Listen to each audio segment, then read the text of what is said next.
I'd like to hand over to Edi Medi. Thank you. So I will briefly introduce the regulatory framework that will be in use for the future coming mitigation activity under Article 6 of Paris Agreement. Yes, we have the guidelines, very general guidelines on Paris Agreement. Can you switch to the next page, please? And where we are today at the national level is that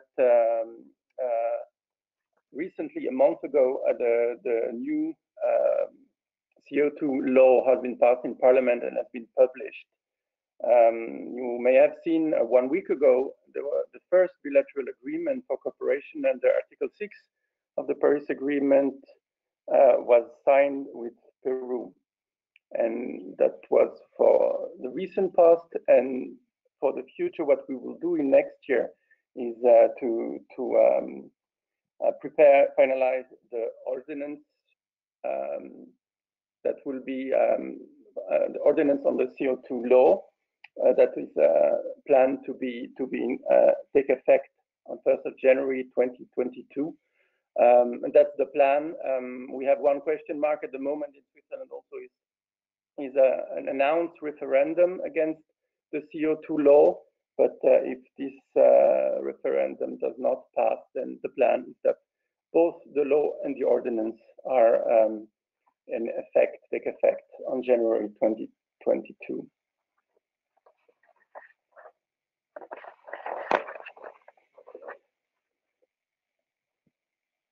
So the international level, what we have of guidance is, of course, the Paris Agreement, which has been adopted in 2015, and the guidance that was supposed to be established in 2018 in Katowice and then in Madrid is not yet agreed upon.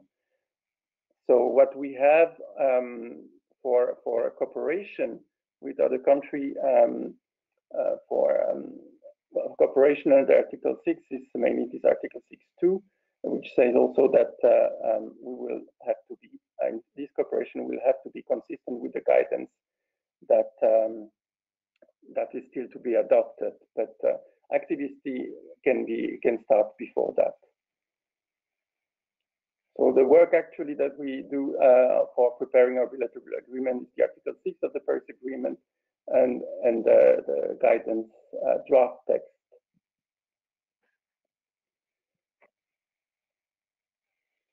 So under Article 6, we say we look mainly at 6.2 and 6.3 for elements to prepare our bilateral agreement. So if we start with 6.2, on the next slide, we will go into details of the text now. So if we highlight now in the 6.2, it says that parties shall, where engaging on a voluntary basis, in cooperative approaches. That is the cue to the collaboration we have with partner country to negotiate and close bilateral agreements. And on the Paris Agreement now, the responsibility to approve mitigation activities is for the two parties of the bilateral agreement. And we have to decide everything and set the rule in the bilateral agreement how we will approve and monitor the project.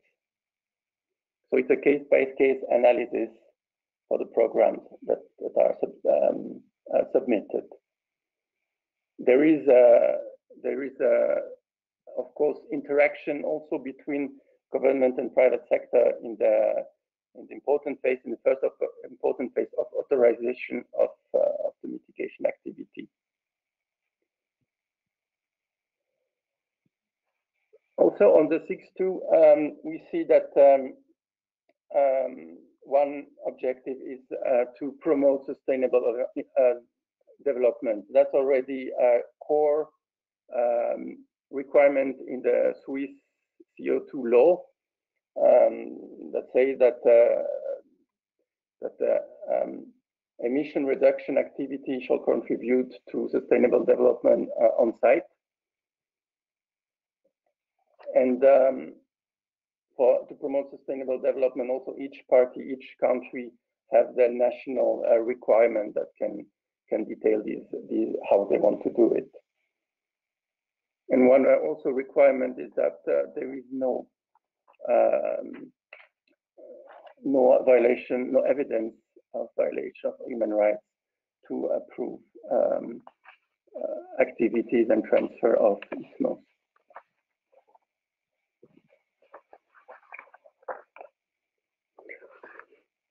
Another set of requirements is also under the insurance of environmental integrity.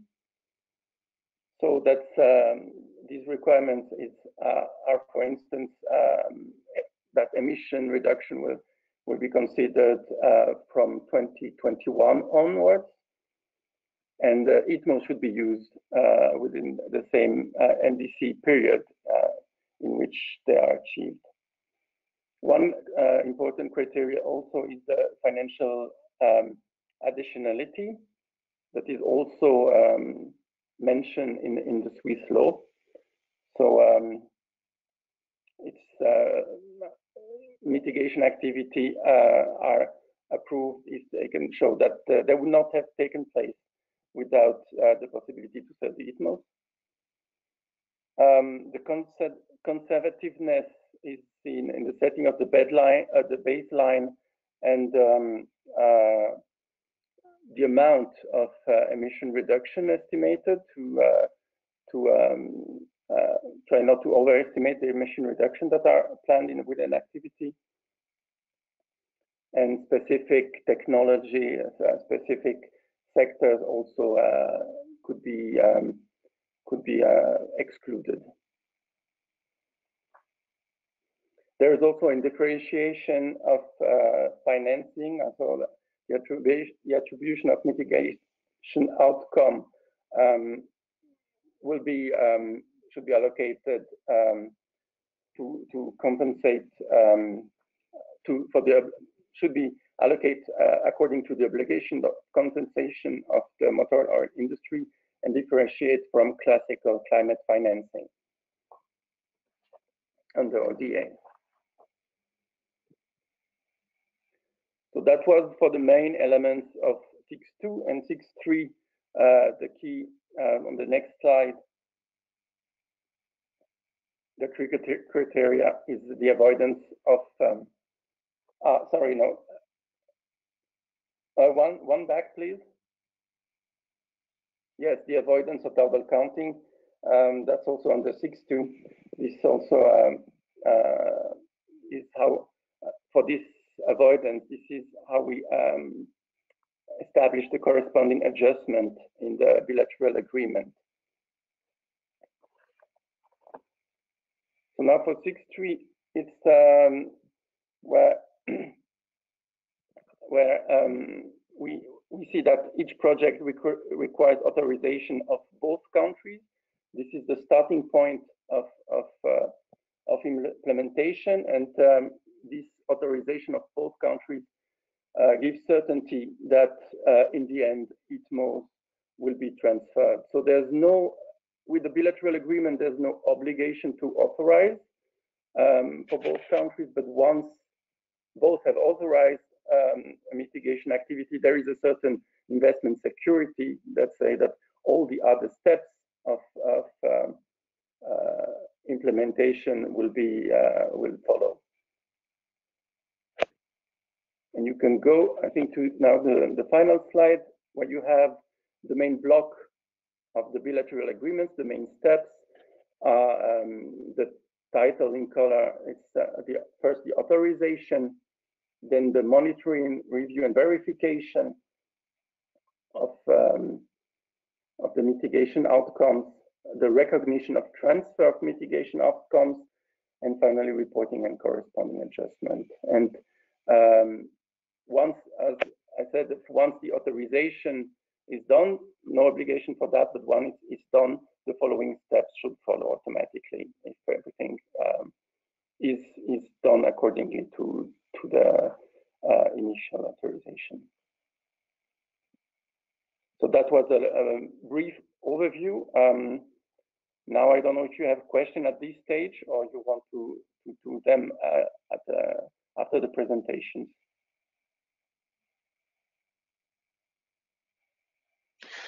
Yeah, I think we collect eventual question through the chat function and can discuss it afterwards. I think this is a very important slide, also with respect to the very fresh implementation agreement between Switzerland and Peru, indicating the different elements and steps, but it's a bit small to be read. But I guess I will. We can have deep dives on that later on. Okay, so thank you very much, Edi. I think this is basically setting the scene for at least for the Swiss approach on Article 6, and it might be that this is a generic approach because the negotiations were quite thorough, I understand, and there is a certain logic that might be the case and hold also for other countries why the architecture turned out that way. And I will base my presentation on what Edi explained in terms of regulatory framework and why this is so important for our work on our perception of what is a blueprint for an mitigation activity under Article 6. What we pursue in our, I have to click my camera so you can see me, hopefully. What we pursue in our procurement process is to identify a perfect match of activities with respect to these requirements that flow from the regulatory frameworks, and even more, we building on the experience that we gained through the last couple of months in engaging with countries and project developers. We see maybe 2 or 3 further success factors which would promote a perfect match in our views. I would briefly cover these success factors, or these 4 dimensions, which are first compliance, of course, with the requirements that flow from the agreements and also the national provisions. I will give more details about that. Then how the organization, in our view, should be constituted to develop and identify a good activity. Then the role of the NDC in that respect is also very important to be considered in the development. And last but not least, the business case dimension. Yeah. So with respect to the requirements, Edi mentioned already, we have like 3 different regulatory elements: the Paris Agreement, implementation agreement between Peru and Switzerland that governs the transaction and the cooperation, and of course the national provisions. For example, the financial additionality, this is something that comes from the national provision of the Swiss law and will be more detailed in the bylaws. But generally, there is nothing really shocking or new provided in these frameworks. Nevertheless, I'd like to highlight 3 issues that will face restrictions from that set of rules. First, quite obvious, no nuclear technology is eligible to generate ITMOs under this set of frameworks. Then the second part, the forestry, or the second issue pertains to the forestry sector. There we absolutely need more guidance to understand how forestry and Article 6 at the one hand side are working together, and second also how forestry can be reflected in under the implementation agreement and in conjunction with the national provisions, looking at the requirement, for example, for permanence, how to deal with permanence, and also how to set a baseline. This depends on whether you look at REDS or AFOLU or other land use policies or measures. There we will look for guidance, and up until then, until we do not have guidance from the KliK perspective, we would not look for forestry projects. What can be said is that there is a strong probability that these activities, the forestry activities, needs to be nested within the national accounting framework. Then the third specificity might concern a few of the activities, which is the issue of fossil fuel lock-in. This is enshrined in the implementation agreement with Switzerland and transferring countries, that no lock-in of fossil fuel use is occurring. That means that activities that contain investments that prolong the use of fossil fuel as a source or the production of fossil fuel will not be eligible under this scheme, which means that virtually no options for supply side efficiency like refurbishment of CCGTs would be eligible. We would exclusively look at fuel switch from fossil fuel to renewable sources. Demand side efficiency that is triggered by fossil fuel heat is eligible, but there is most probably the developer will have to look at the best available technology baseline, and not the fossil fuel baseline as in fact. So that's for the requirements. Then the second part, the organizational setup, is in our experience currently the most important thing to be considered. This display shows you again the two layers, the public layer and the private layer of the implementation of the bilateral agreements and the transaction with KliK or with a buyer. And here you see, as Edi mentioned, the very important role of the government agencies. And as Edi explained, there is in the authorization, the governments have no obligation to authorize activities. So that means that activities that are brought forward to the government agency required to be completely in line, basically, with the perception or the interests of the government of the transferring country.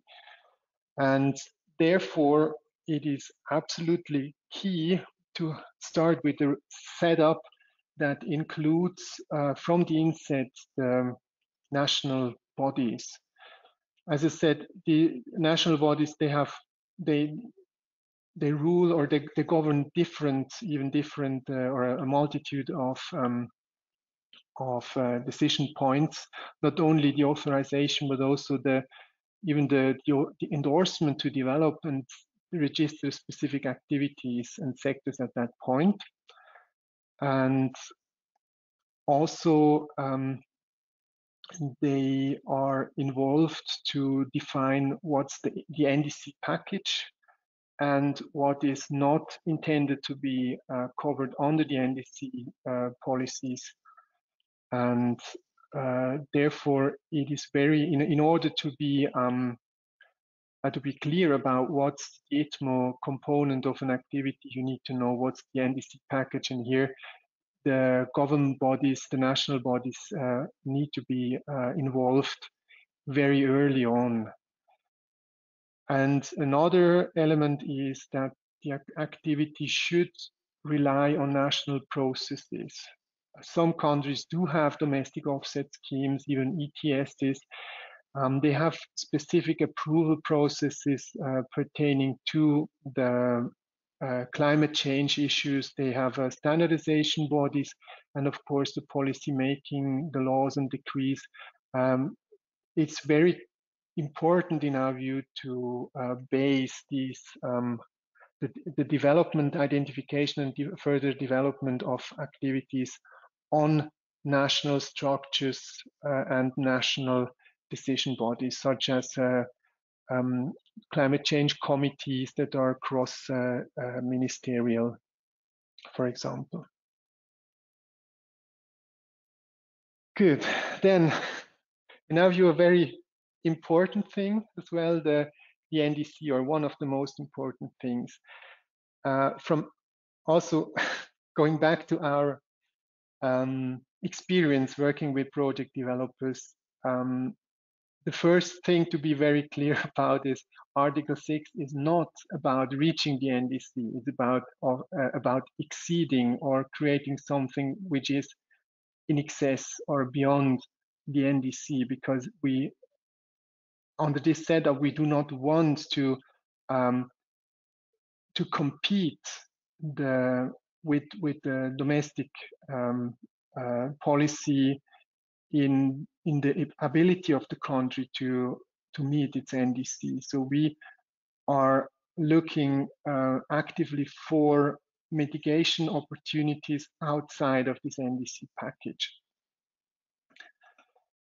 In any case, mitigation outcomes that result from activities geared at the ITMO or Article 6 need either to be allocated if they overlap with the NDC ambition, or we need to find ways to separate the activity or the outcomes from the NDC perimeter. Now, regarding the allocation, we would follow the approach of grant equivalence, also with respect to the climate finance contributions.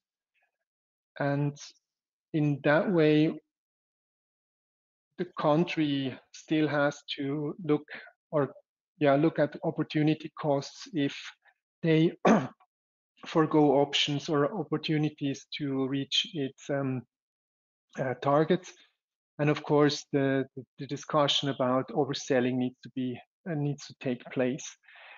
The discussion around opportunity costs and overselling is not that relevant if we are able to separate the ITMO outcomes or the ITMO interventions from the NDC package. And I will quickly show you how this can happen in practice. You can separate by measure, by intensity of the intervention. You can separate temporally, geographically, and also, which is not on this bullet list, by the level of risks or costs accepted. So on the first of all, the NDC package. What's the NDC package? You have the MAC curve here indicated, and in grayish, you see the A to F and more measures that a country is willing to undergo to reach its NDC targets. This is considered or termed the NDC package.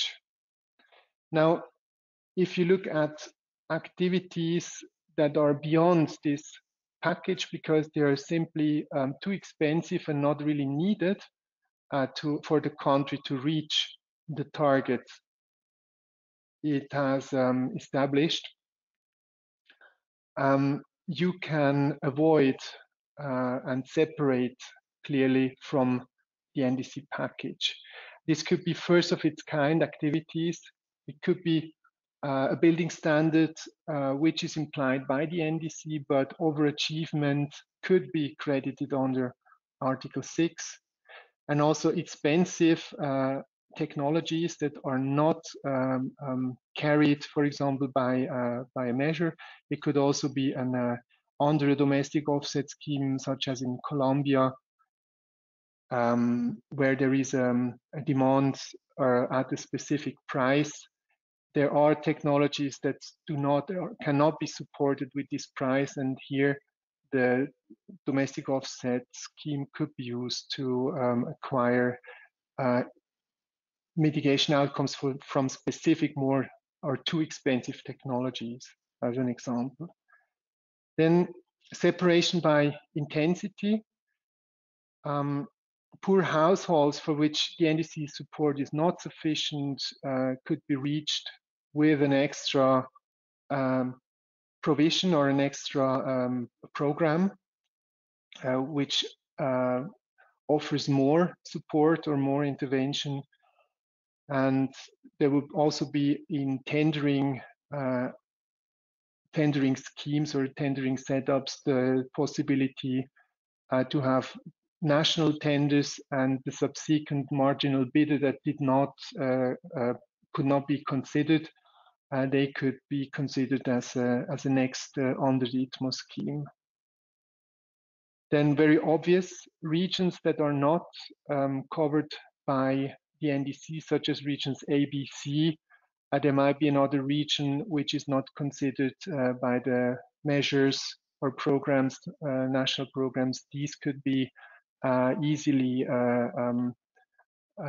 designated ITMO activities, specifically regions that are too remote for the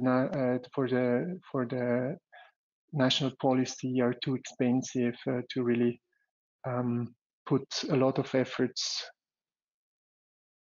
And of course, also the temporal diversion would be possible to start with an ITMO activity ahead of an announced NDC policy, be it standard or be it to ramp up under Article 6 the infrastructure to be taken over then in the NDC policy. Now the third, or no, it's not the third, the fifth, that's a bit of a difficult display, which is actually displaying a situation where we have the introduction of a technology that is in the beginning might be expensive or risky, and then after a certain scale up towards a bigger scale, the costs come down and get into a negative area where revenue, where the technology starts to create revenues. If the ITMO activity could credit only those outcomes that occur in a situation where the costs are high, that also will constitute an interesting setup, because then after a while there will be a positive lock-in whereby the technology will be driven without further interventions by the ITMO sales, and the ITMO sales could be stopped. So these were a few ideas, and not only ideas, you will see later on, these are real setups this explained in the case studies later on. Good. Then the fourth element is also quite obvious. The business case is key, and we look at transitional effects. Capability of the owner is key, and the ability to operate at scale in a country. We don't think project by project is a very fruitful approach.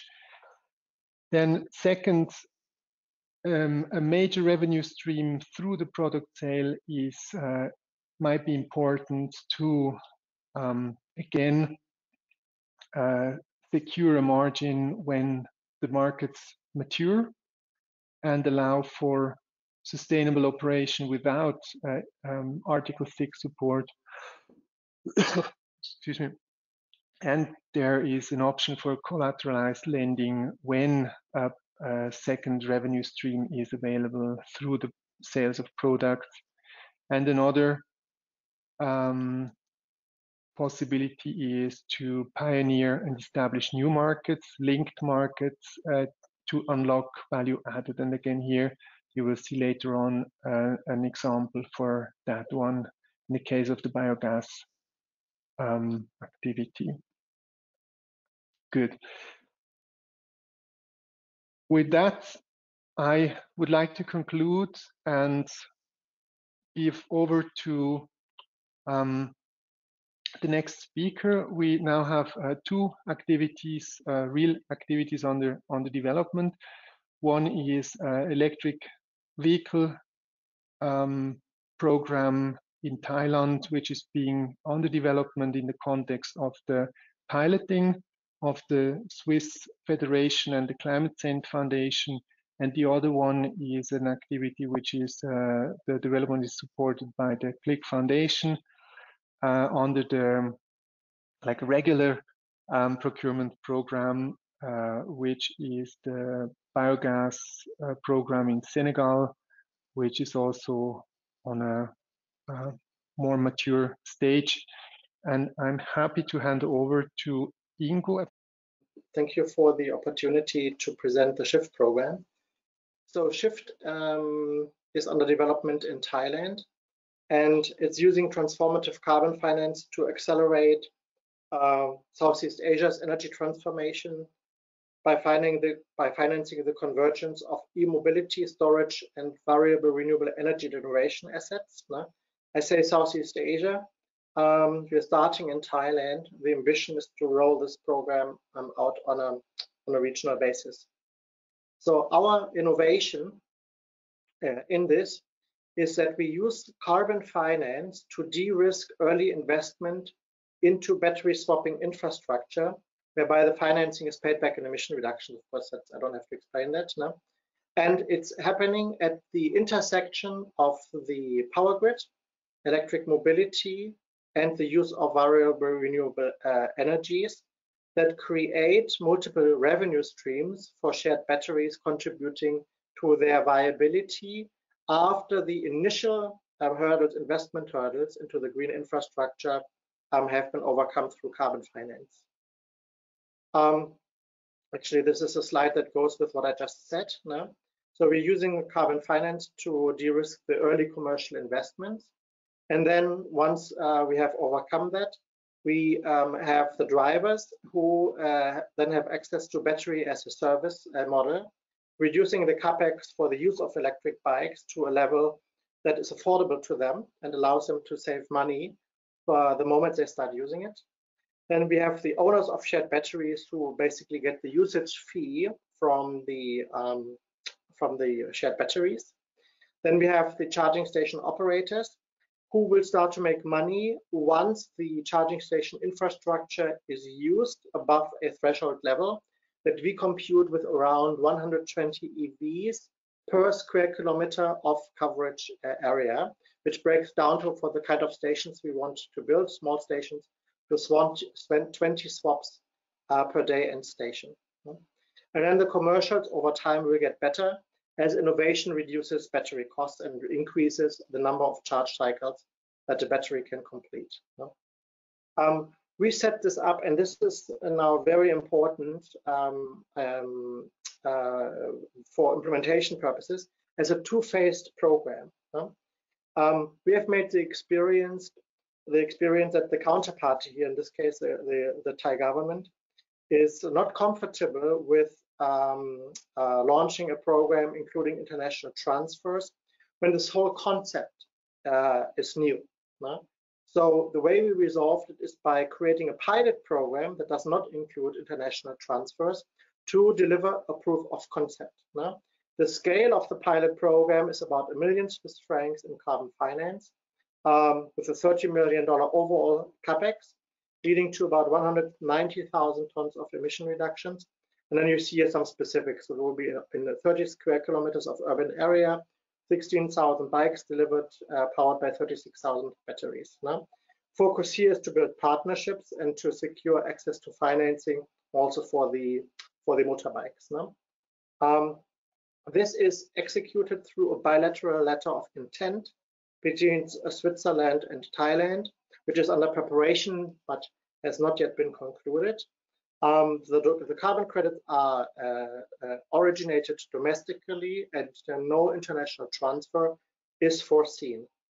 Here on this map, you can quickly see the pilot area, the green and the red areas in central Bangkok for the phase 1.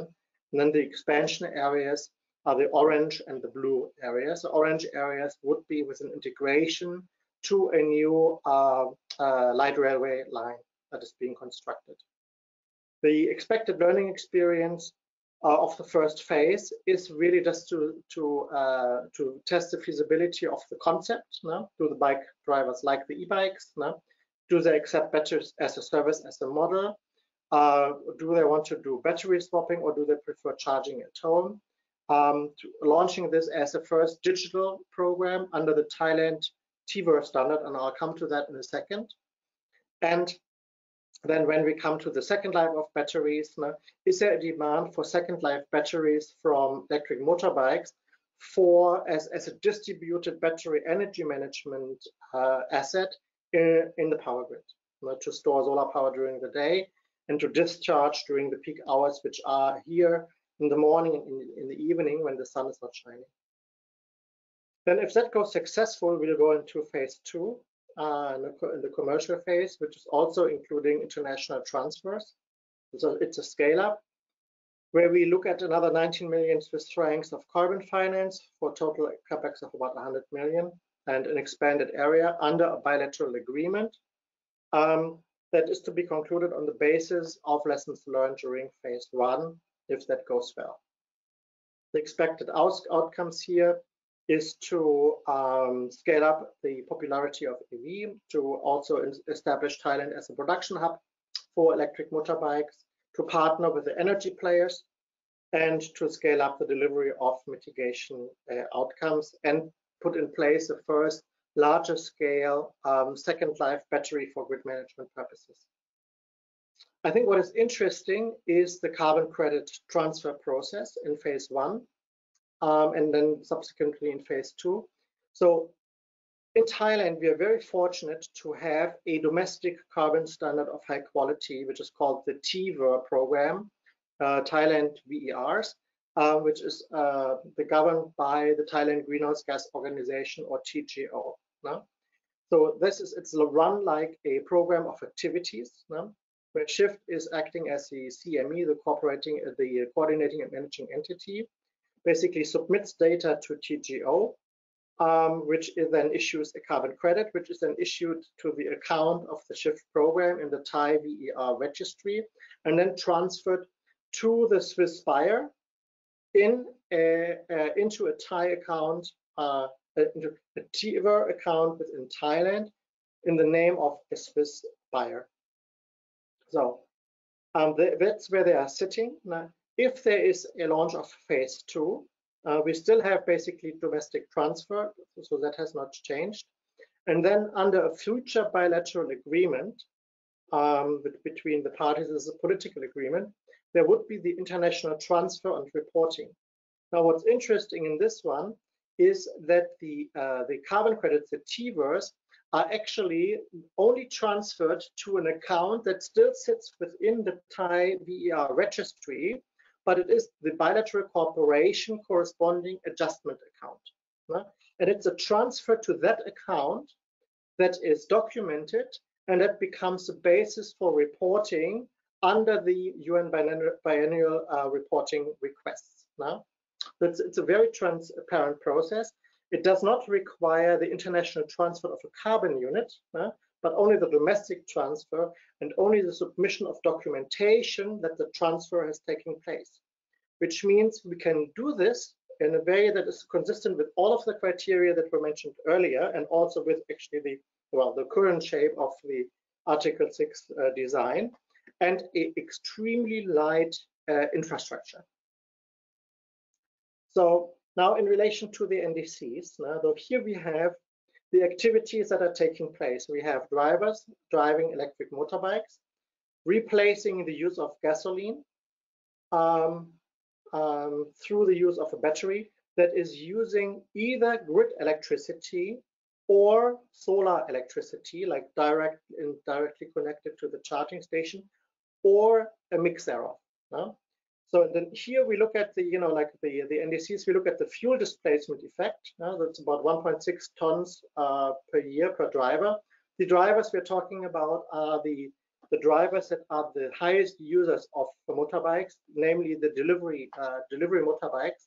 It has been already very popular, like the Grabs, the Ubers, the Gojeks, who drive 400 up to 400 kilometers every day.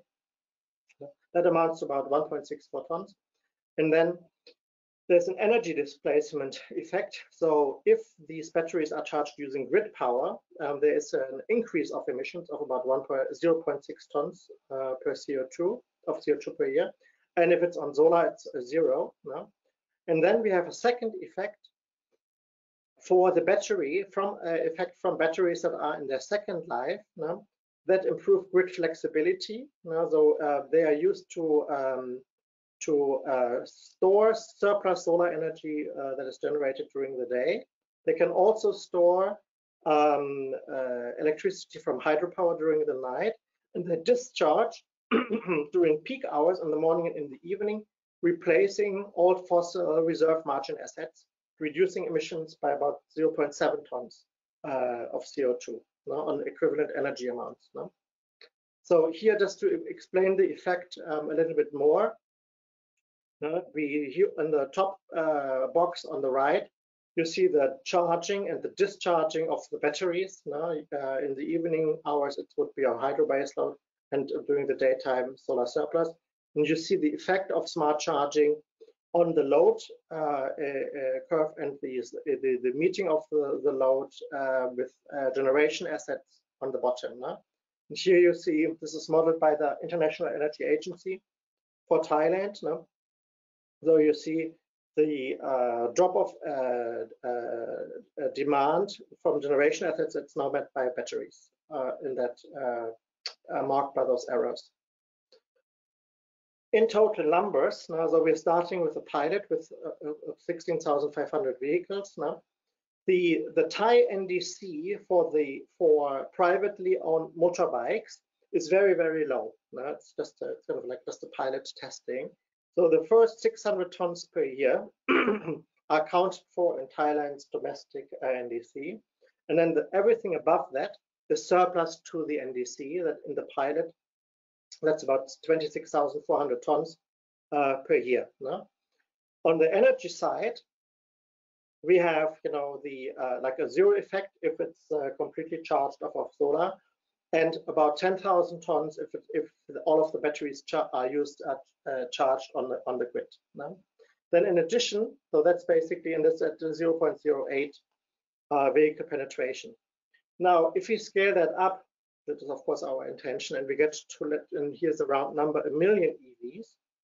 We have 1 million EVs, and we have a 4 gigawatt-hour distributed second life battery that are sitting in smart charging stations. We have 1.6 million tons per year, which are available for international transfer. And then the accounting on the energy side is very interesting. So we have an increase by 600,000 tons if the batteries were charged on grid power. and of course 0 if they're charged on solar. But in addition to this, we have a direct emission reduction of 700,000 tons stemming from the use of second life batteries for grid management, from the grid margin replacement effect.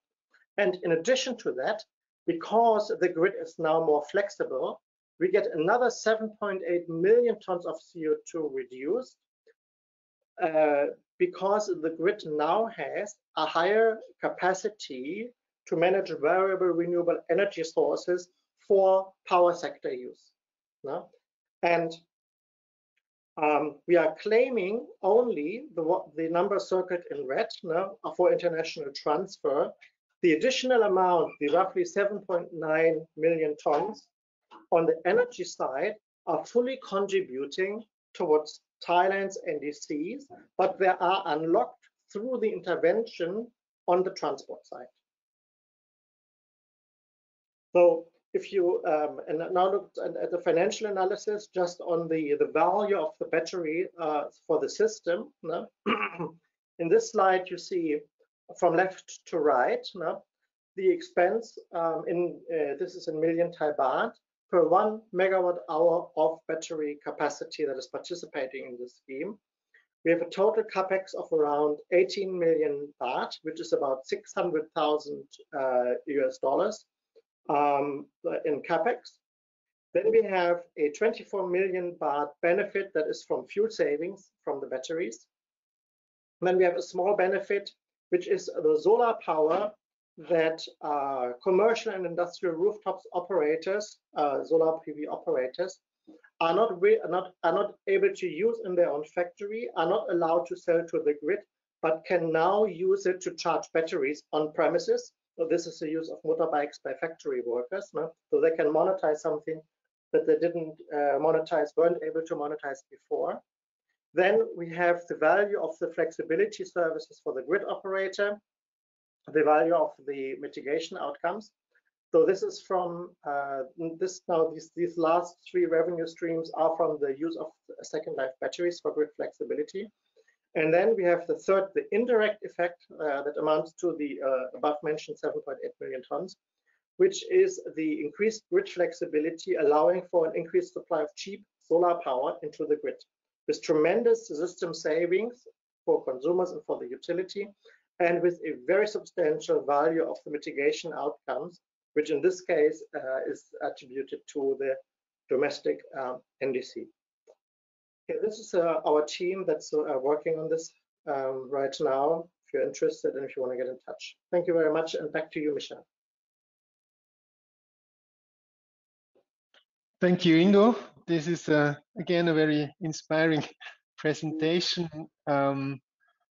nicely showing the general approach the shift activity takes by not narrowly looking at the one single technology and measure, but trying to integrate the whole chain of different actors.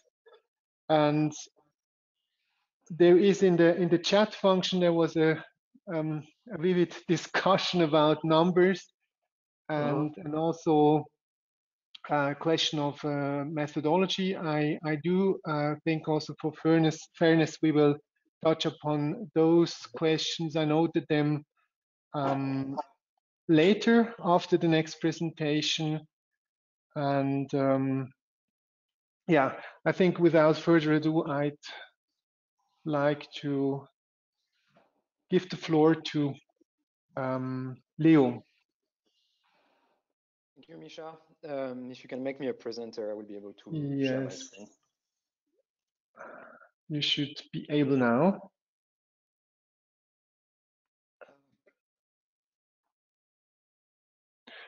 And you can also switch to the presenter mode in the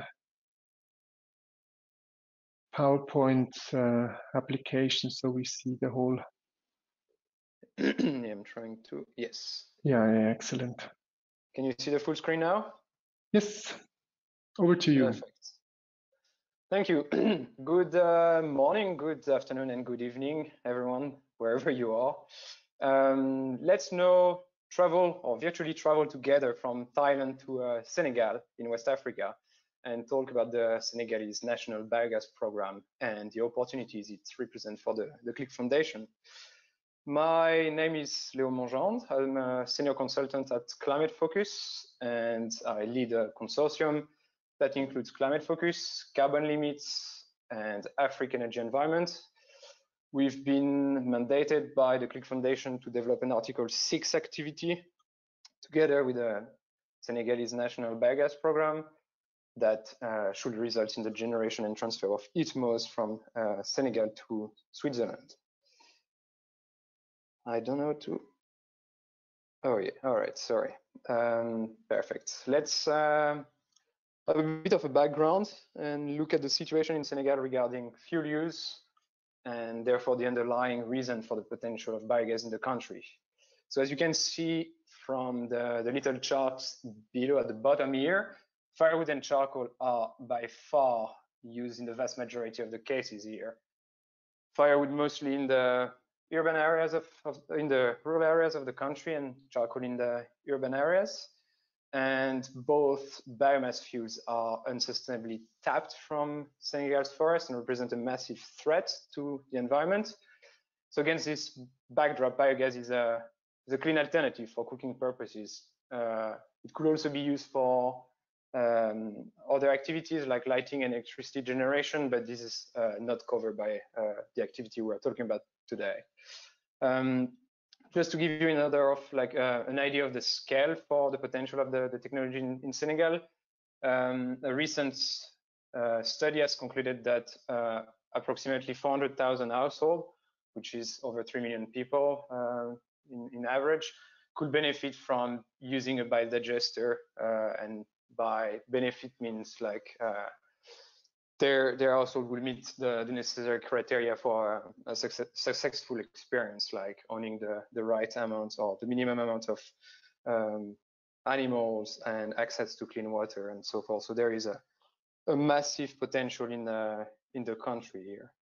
A bit of background on the policy side of things. So how biogas sits in the policy in Senegal. So encouraging the dissemination and adoption of the biogas technology is not something new for Senegal. In fact, that's been promoted by Senegalese government for some time already through various long-term national policies, for instance, the PSC, Plan Sénégal Émergent.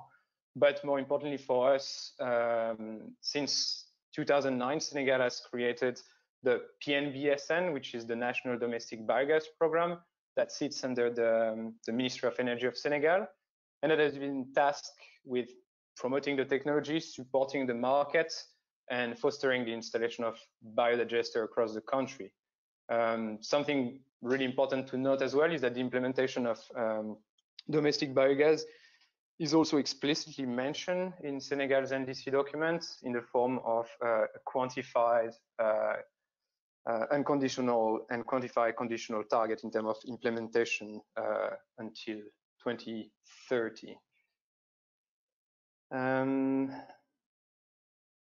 Okay, the KliK-PNB collaboration, what will it look like?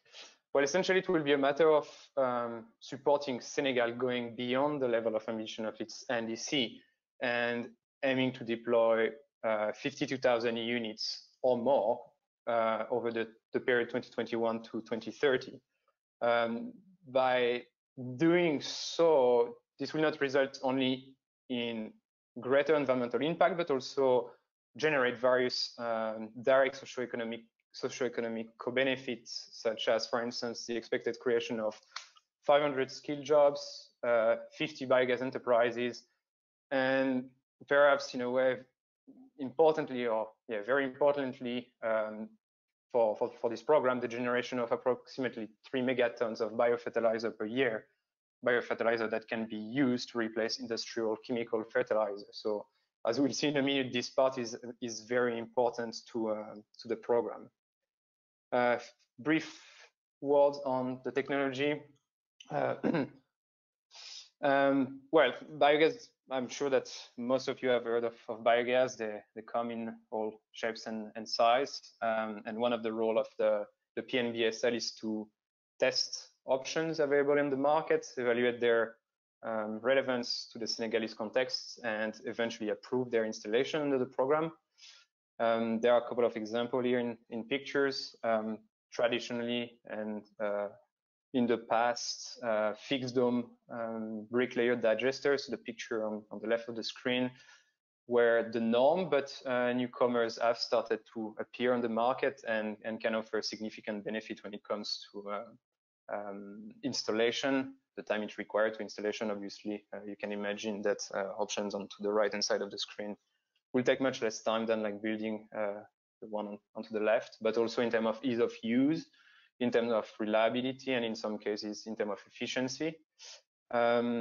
Systems that are installed under the program are of the small scale size, so typically ranging between 8 to 12 cubic meters. So that's the threshold for eligibility here. And that's, to give you an order of magnitude, that's enough to meet the cooking needs of a household of about 10 persons in Senegal, which is the average household size in rural areas of the country. So the digesters have two main outputs. So the one that everyone knows about, the biogas itself, which is used for cooking in the case of small-scale domestic systems, like in the PNB. And the other one is bioeffluent, which is often discarded, or at least considered as a byproduct, but can actually be used as a fertilizer. And as we'll see now, this is really where this program is special. This is really where it differs from other biogas programs, because instead of looking at the biogas component alone, the program has looked at the opportunity that the bioeffluent represents. And over the past years, they've literally been creating an entirely new market segment for biofertilizers that can be generated out of biodigesters. So the PNB has convinced large actors of the agri-sector in Senegal of the possibility to use domestic biofertilizer instead of imported chemical fertilizer as a cheaper and also more environmentally friendly option. And in turn, that leads to value creation and income generation across the board, and the possibility also for end users to acquire the technology and pay back over time. I guess this visual will help you perhaps understand a bit better what I'm talking about and how the money flows under this program, and also how this sort of paradigm shift allows us a significant participation of the private sector in terms of financing the program. So the PNB-SN on the left-hand side supervise the entire process. So they essentially set the rules, evaluate the criteria to allow end users in the program, approve technologies as we just saw, lobby for the use of biofertilizer, negotiate future contracts with future buyers, and also decide which biogas enterprises is allowed in the scheme. Then on top of the visual, you have the end users, so that's farmers typically. Like once they're approved, they will receive a biodigester that meets their needs. That means that it's the right size compared to the number of animals they own, compared to their situation and so forth. And they will receive this at no initial cost. The digester will be installed by approved biogas enterprises, and end user will pay back on a monthly basis with all or share of the biofertilizer they will produce with the biogas, while also obviously enjoying the free use of the biogas itself for the cooking needs. Biofertilizer will then be sold through purchase agreement with key buyers, and this will create revenue that will provide a return to participating biogas enterprises. So now this whole process will be enabled by participating commercial banks in Senegal that would offer, and that have actually started offering, loans to biogas enterprises to cover initial investments. These banks, in turn, are protected through a guarantee coverage that is managed by FONGIP, which is the Senegal government-managed guarantee fund. Baseline and crediting. So let's talk about that. But first, like how Biogas program generates emission reduction. Well, this happens in two main ways. The first one is by allowing fuel switching, so providing essentially an alternative to burning firewood and charcoal, which is, as we saw, quite the norm at the moment, but also through improved animal waste management. And by this, we mean shifting from a situation where manure is let to dry outside, producing methane and creating a lot of damage on the environment, to one where all or part of, at least, of this manure is actually fed to a digester, sorry, and turned into biogas. Under this program, the baseline scenario would entail the deployment of biogas across the country and aiming to meet Senegal's unconditional NDC targets, while in a program scenario now, the support provided by the KliK Foundation would allow PNB to exceed its implementation targets, leading to Senegal's not only meeting its NDC goal, but also generating ETMOs that will be transferred to KliK in return. In order to do so and delineate what belongs to the NDC side and what belongs or will be eligible as ETMOs, we are developing a crediting baseline design based on the linearization of Senegal NDC targets. I cannot really enter too much into the details and terms and condition for issuance and transfer of ETMOs at this stage, because these are still very much being discussed at the moment. Also, as I mentioned, a lot of the figures are still being modeled or discussed. But just to give a sense of scale, the adoption of very conservative approximation indicate that at least half a megaton could be generated through the program. And one of the scenarios that are currently envisaged, about like half of this could be transferred to the KliK Foundation. We're also developing a simplified methodology at the moment that will borrow components from two of the most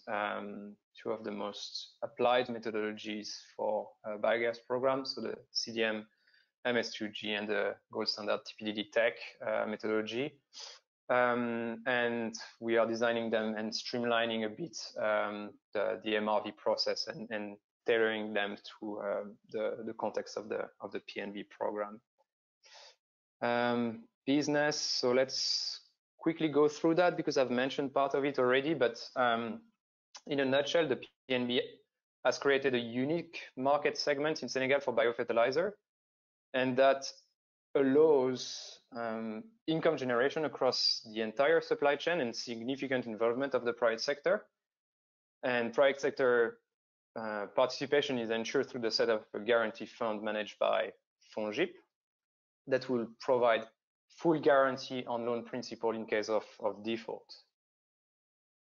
Obviously, the cost of implementing such a program and also maintaining a portfolio of more than 50,000 digesters across the entire country is pretty significant. And initial investment have already been made, so this program has started, is ongoing. So investment have been made by the government of Senegal directly, and also like previous funders or sponsors of the program, but it will not run without local private sector financing, and this is why the guarantee fund will play a major role. FONGIP at the moment has received approximately the equivalent of 3 million euros as an initial capitalization, but it's expected that additional financing will be required for the program to reach its full scale and also like extend until 2030.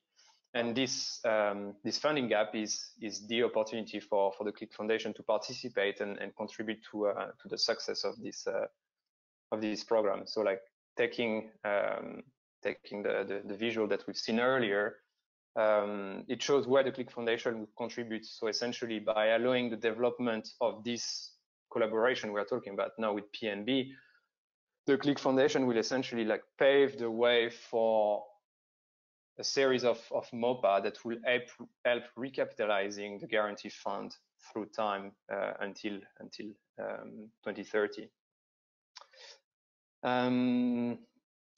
Yeah, in an early scenario, it's envisaged that 3 result-based payments in exchange for IDMO will be scheduled. So there are dates here, but as the rest of the figures, these are very tentative at the moment. So these were just like a modelization of it and seeing out to which extent, at which stage the guarantee fund will need to be replenished. So just take that with a grain of salt, of course, but this 3 milestone will allow both parties to evaluate how the program will evolve through time, where the targets are being met, and also making sure that payments are also met with actual ITMO transfers without jeopardizing Senegal's own NDC objective. Few words on the exit strategy, which in this case is pretty straightforward. So the presence of FONGIP, of the guarantee fund, is the decisive element to ensure high engagement of financing institutions in Senegal. And at the moment, the biogas and biofertilizer business, at the moment, it's still very, it's at the early stage, so it's still nascent in the country. But as it develops and grows, and also obviously as commercial banks are getting more knowledgeable and comfortable, the coverage of FONGIP is envisaged to decrease over time, as you see on screen. So this is like essentially simply to transition the credit risk from commercial banks, reflecting the fact that all actors in this market will eventually become more efficient over time. By 2030, the guarantee fund is expected to no longer be a necessity, so the market will have fully matured. Yeah, conclusion and takeaway. Yeah, so as we've seen currently, there's a vast majority of people in Senegal that still rely on unsustainable use of biomass for cooking. Biogas represents a great solution to this issue, and Senegal has put a very innovative program together, and even clearly feature quantified figures in terms of implementation as part of its NDC targets. The PNB, the PNB-SN, not only offers emission reduction potential, but also important socioeconomic co-benefits, while also enabling a significant participation of the private sector. And the collaboration with the KliK Foundation will compound the expected result of the program and strengthen the relationship between Switzerland and Senegal. That's it. Thank you. Thank you, Leo. Again, a lot of information, and there is probably much more to be said on both of the activities and programs. And yeah, maybe one thing to be added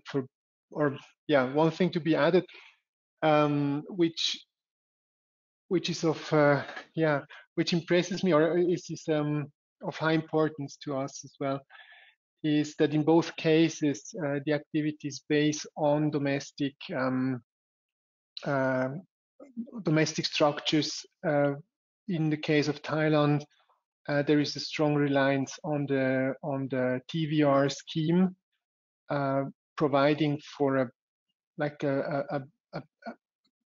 backbone of administrative procedures, and as well in the case of Senegal, there is this standardized crediting framework established under the Senegalese laws with dedicated decision bodies. And this is, as I mentioned in my intervention, a success element in our view, and a good starting point for an interesting journey that we don't know yet where it really will end. But of course, we are convinced that this is the right direction. Good. So I'd like to open up room for the questions and additional questions. I am conscious about the time. It is now like 4 minutes, and I'm not somehow restricted to close the webcast. So who wants can leave, and or we can take on more questions. Maybe to start with the questions that were asked so far.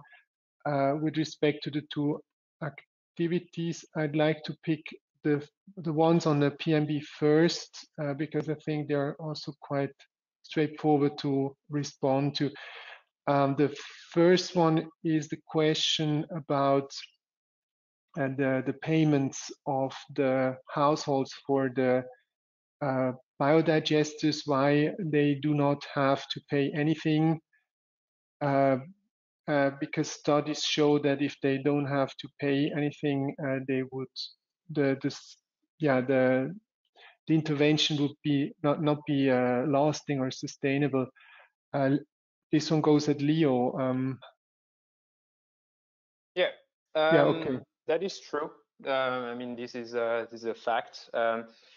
In this specific case, and sorry, I didn't really have the time to go into too much details, but there is another layer between the end user and the biogas enterprises, and this is some form of cooperative at village level, whose role is to centralize the biofertilizer. And this cooperative takes on the responsibility when a new member is being added.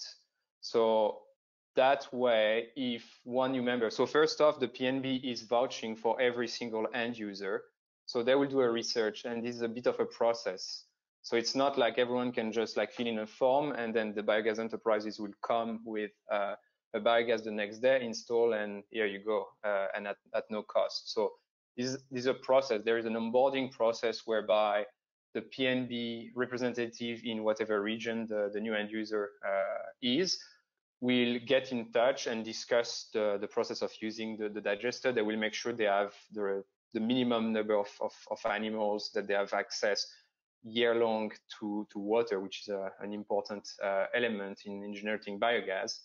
And then they will sign an agreement. Now, if this end user, for whatever reason, is not able to manage to generate the biofertilizer that serve as a payback, then the cooperative as a whole will need to cover for the loss of this revenue in terms of biofertilizer. So there are some mechanism behind to make sure that it's not free lunch for end users.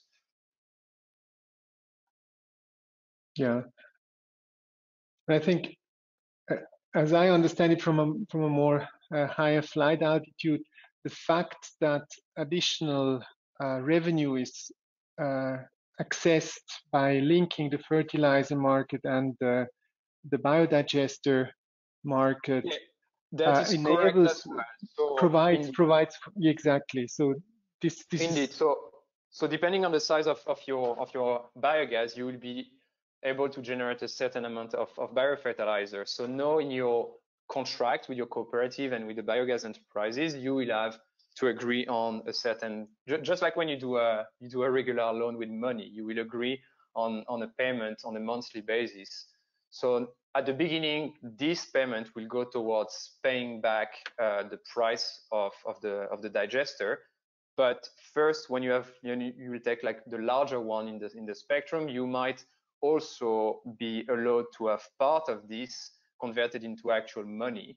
And also once the payback is achieved, so once the end user has fully paid back the digester, they still benefit from this process, and that generates this up to them. Like some end users are purely in the business of dealing with like animals and cattle, right? Some are also farmers, and they can decide whether it makes sense for them to keep this biofertilizer for their own use, or whether they want to add extra revenue in addition to whatever they can manage to generate out of their farms. Okay, thank you. So maybe a quick one to conclude, to give also Ingo with Shift Thailand the word.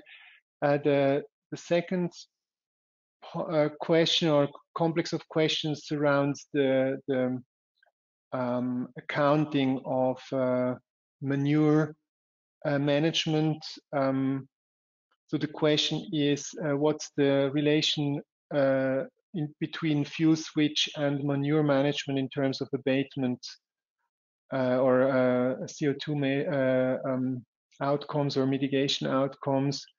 And in that respect, regarding the baseline, how is the baseline emission determined, as there is a concern that in the baseline the manure would be air dry and would not lead to much methane emissions? Yeah, well, so here I just made like a basic case, and just like, okay, in a scenario where the cattle are being left free ranging and just like manure is being left there. Obviously, methodology allows for a bit more granularity, and you have different scenarios whereby manure is either collected, is dumped into like a lagoon, or in a dry pit, or in a wet pit. Like there are different options under the methodologies and under IPCC, and we are just following these methodologies. So yeah. Okay, I understand. So this is quite established methodological approaches, and yeah, if you could indicate the split between fuel switch and methane avoidance. A little bit. Just reading the question quickly. Yeah, if I understand correctly, so what's the importance of fuel switch versus manure management? Is that correct? Mm-hmm. And if that's the case, I won't be able to answer accurately, because that will really comes down to the monitoring data we'll be able to collect. So at the moment, as I explained briefly in the presentation, we are, I hope, on the final stages of developing a simplified methodology. And as part of this development, we are putting together the equivalent of like an emission reduction calculation sheet. So running this number with like average figures for key parameters. From this point onward, then I will be able to answer that question. Okay. So I can't give you numbers. My feeling would be that the majority will come from manure management. That's what I would assume, but again, that's just like a guesstimate. Okay, excellent. Thank you. So now over to Ingo, who is aware of all the answers and will get to go on them in one. So over to you, Ingo. So I'm following the chat now, and so I just go one by one. I start with the first question by Harvard Nostabo on the amount that KliK pays.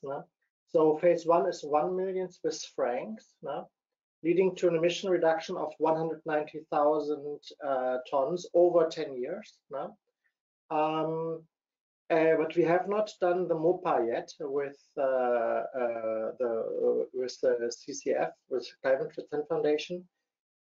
So I just said that this is just like the combined effect over 10 years, and the investment is 1 million.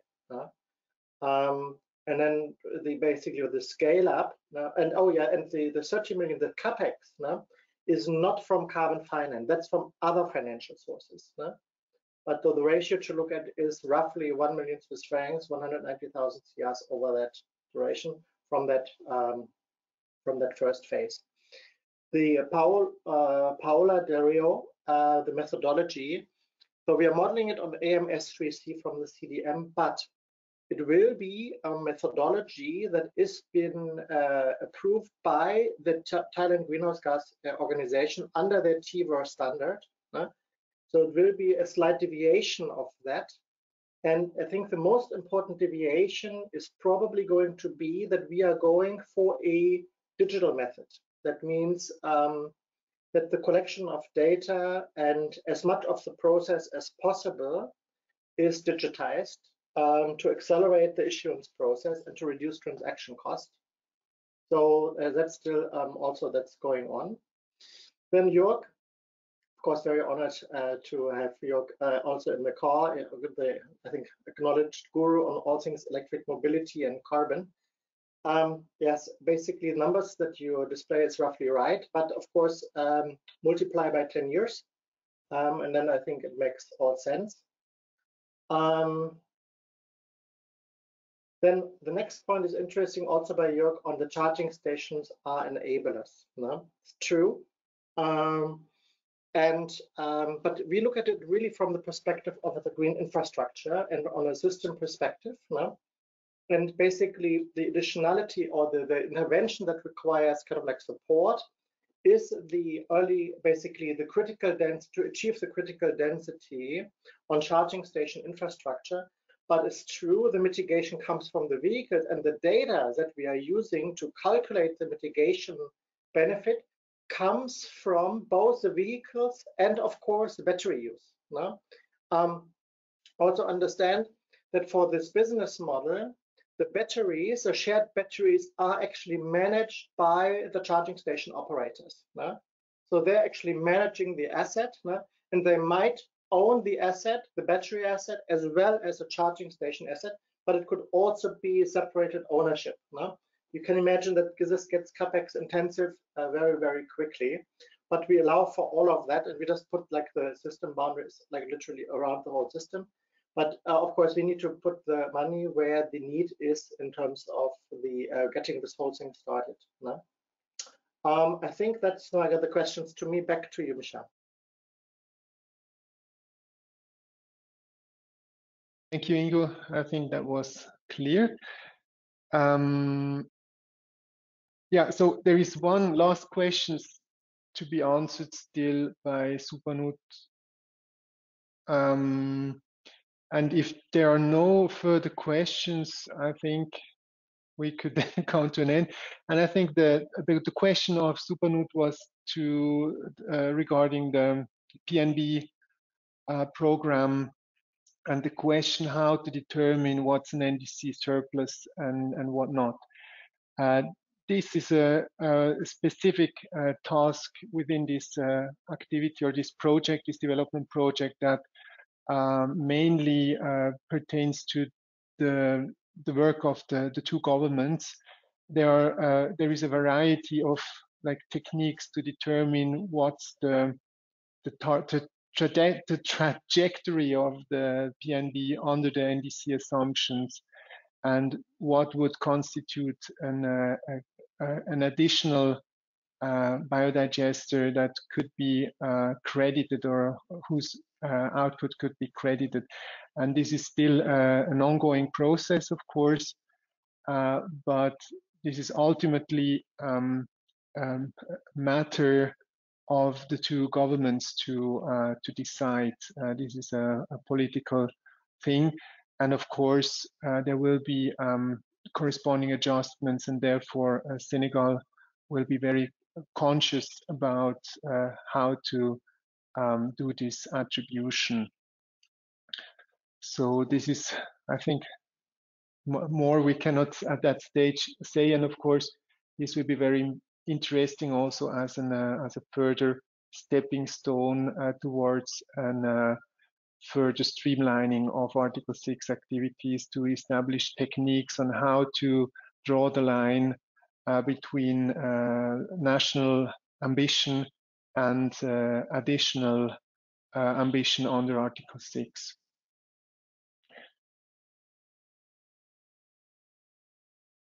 Good.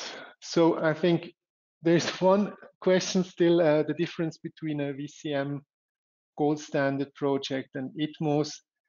I think the easy answer to that is that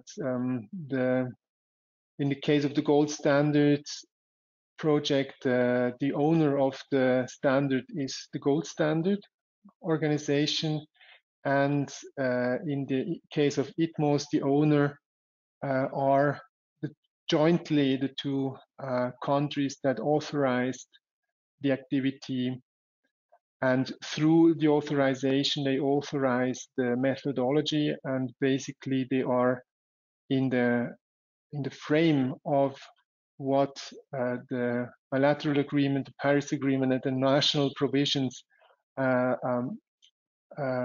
put forward. In this frame, they are basically free to strike an agreement that that fits the needs of both sides. And of course, there are these checks and balances built into the provisions through the Paris Agreement, specifically with the corresponding adjustments and the call for sustainable development and environmental integrity. Good. So some concluding remarks. I hope that we have been able to showcase to some extent what would be interesting and in our view success factors for activities showcased on the two activities, the South Pole Shift Thailand and the consortium led by Climate Focus in Senegal, the national biogas activity. In both cases, markets are important in our view to drive change, irrespective. I mean, ideally, after that, the KliK Foundation has been pulled out. The intervention should continue in a sense of a transitional effect, and both of them rely heavily on existing administrative and policy capacity, which in our view is an excellent starting point also with view to engage with the transferring country authorities on a bilateral agreement to shape a common and mutual interest in cooperation. Good. So with this, unless there is another question or the wish for comments by the presenters, Edi, Leo, and Ingo, otherwise I would conclude this meeting for today. Thank you very much, Mischa. Thank you, Ingo. Appreciate it. Yeah. And yeah, take care, everyone. Stay healthy, and talk to you at some later point in time. Bye. Thank you. Thank you. Bye very much. Thank you. Bye.